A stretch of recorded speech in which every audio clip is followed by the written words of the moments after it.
Em 30 de abril de 1912, foi concluído o último trecho da ferrovia mais emblemática da história do Brasil, mas não houveram tantos motivos assim para se comemorar. O nome da ferrovia? Bom, o nome oficial é Estrada de Ferro Madeira Mamoré, mas o nome que ficou popularmente conhecido foi a Ferrovia do Diabo. Salve, galera! Aqui quem fala é Daniel e vamos para mais um vídeo do canal Antes de Dormir. Para a gente contar a história da ferrovia, precisamos voltar um pouco no tempo para entender todo o contexto sob o qual ela foi criada. Em 1879, ainda no Brasil Império, começa o ciclo da borracha no Brasil, fazendo com que os chamados seringueiros brasileiros do norte do país se deslocassem para uma área de território boliviano, onde haviam bastantes árvores seringueiras, de onde eram extraídos o látex. Esse material era muito requisitado na Europa, pois o continente europeu estava em plena revolução industrial, fazendo com que a borracha natural se tornasse um produto extremamente lucrativo para quem os fornecia, e a seringueira era encontrada exclusivamente na floresta amazônica. Foi o chamado primeiro ciclo da borracha. Com a presença de cada vez mais brasileiros naquele pedaço do solo boliviano, a Bolívia se sentiu meio que incomodada, e no ano de 1898, o Brasil, já sendo uma república, acabou reconhecendo o território como boliviano de fato, apesar do grande número de brasileiros no local. Até que no ano de 1902, os governos boliviano e brasileiro firmam um acordo, o Tratado de Petrópolis, sob a responsabilidade de José Maria da Silva Paranhos Júnior, também mais conhecido como o Barão de Rio Branco.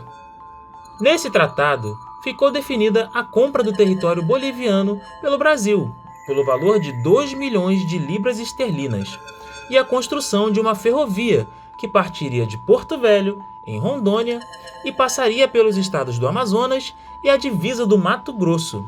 Com isso, iria ajudar no escoamento da borracha tanto para brasileiros quanto para bolivianos.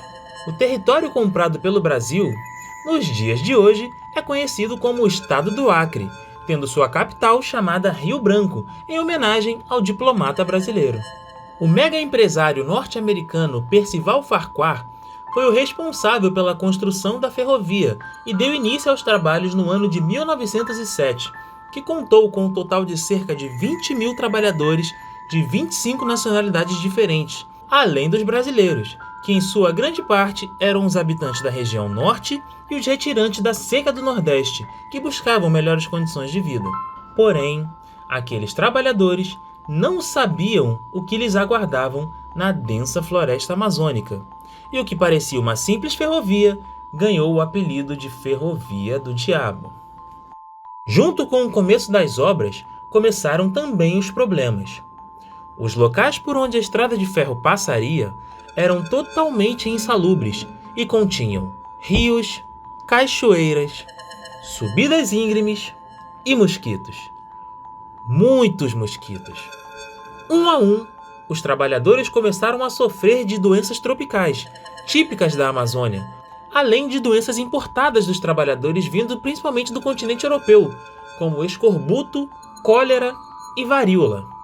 Além das doenças, os trabalhadores também sofreram com os ataques de indígenas que habitavam algumas regiões da floresta. Um dos médicos responsáveis por acompanhar a saúde dos trabalhadores da obra declarou certa vez: tendo praticado 16 anos continuamente nos países tropicais, não hesito em afirmar que a região a ser atravessada pela Madeira Mamoré é a mais doentia do mundo. Os sanitaristas da época, os doutores Oswaldo Cruz e Belisário Pena, foram contratados pela empresa responsável pela obra, a fim de tentar amenizar a situação caótica em que se encontravam aqueles trabalhadores. As condições de trabalho foram se tornando cada vez piores, enquanto a estrada de ferro ganhava seus quilômetros de extensão. E, inevitavelmente, os trabalhadores começaram a morrer. E foram muitas mortes. Não há registro de números oficiais de mortos na construção da estrada de ferro Madeira-Mamoré, porém, estima-se que foram de 8 a 10 mil mortos durante os 5 anos de sua construção. Muitos trabalhadores sobreviventes relatavam que era muito comum ver os fantasmas daqueles que morreram trabalhando na construção, e sons de martelo pregando os dormentes, que são os pedaços de madeira que compõem os trilhos no chão da ferrovia. Diz a lenda que cada dormente no chão representa uma vida perdida nessa estrada de ferro. Em 30 de abril de 1912, foi concluído o último trecho da estrada de ferro Madeira-Mamoré, e ela foi oficialmente inaugurada em 1º de agosto de 1912, com o trem partindo da cidade de Porto Velho, às margens do rio Madeira, e chegando na cidade planejada de Guajará-Mirim, às margens do rio Mamoré, em Rondônia, com a extensão de 366 quilômetros. Porém, sua construção só se mostrou lucrativa nos 2 primeiros anos de funcionamento, pois logo depois, o preço do látex sofreu uma forte queda no mercado mundial, praticamente inutilizando o propósito da construção da estrada. O golpe de misericórdia ocorreu no ano de 1972, ano em que foi inaugurada a rodovia Transamazônica, a atual BR-230. Atualmente, um pequeno trecho da ferrovia passou por reformas para virar um passeio turístico, e dos 366 quilômetros iniciais, restaram somente 7. Porém, esse trecho reformado ainda não encontra-se em aberto para visitações até a data da gravação desse vídeo. Mas e você? Conhecia a história da Estrada de Ferro Madeira-Mamoré, a Ferrovia do Diabo? Deixe aqui nos comentários.